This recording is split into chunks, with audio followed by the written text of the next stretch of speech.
พ่อแม่พี่น้องมือนี้เนาะศูนย์รถมาเลเซียของพวกเขาเนาะมีรถงามๆมาแนะนำและก็ที่สำคัญขายในราคาโรงงานเด้อมือนี้ได้จะส่งอีกแล้วเนาะเป็นเว็บทรงต่างแข็งเข้ามาเบิ่งเลยเนาะเป็น IV5 ตัวท็อปเลยเนาะทุกคนเนาะตาจะเป็นตาสปอร์ตไลท์ที่ดีแฮงเนาะแล้วก็ที่สำคัญประหยัดน้ำมันมีของแจกของแถมให้แบบนี้เลยเนาะขายในราคาโรงงานถึกๆกันเลยแล้วพวกเขาจะส่งฝากอนุสิทธิ์เนาะทุกคนบ่ต้องย่านว่าพวกเขาจะตัวจะต้มเนาะ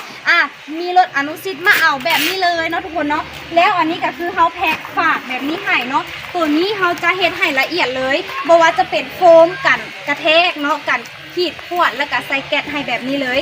และนี่ก็คือในโรงงานของพวกเราเนาะจะมีหลายรถหลายยี่ห้อกันเลยแล้วก็จะมีซางเซ็กรถให้ละเอียดเลยค่ะบางคนก็จะมีซางประกอบให้เซ็กรถให้ละเอียดเฉพาะลูกค้านครหลวงสามารถมาซื้ออยู่ในโรงงานของพวกเราได้ส่วนลูกค้าตามแผงเนาะสามารถวิดีโอคอลสั่งซื้อรถผ่านทีมงานของเราได้เลยเนาะการงานของเราจะมีรถหลากหลายเลยขายทรงและขายนอนเนาะมาดู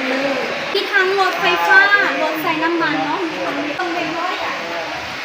นี่อันนี้ก็คือโซนของรถเรียบร้อยเด้อใครที่ว่าอยากได้รถเรียบร้อยงามๆราคาถูกราคาโรงงานไปขี่เนาะหรือว่าจะเป็นเว็บ110 125แมนติดต่อเบอร์โทรด้านลุมได้เลยเนาะมีขนส่งอนุสิทธิ์ฝากให้เนาะและที่สำคัญขายในราคาโรงงานเด้อใครที่สนใจโทรเบอร์โทรด้านลุมได้เลยบ๊ายบาย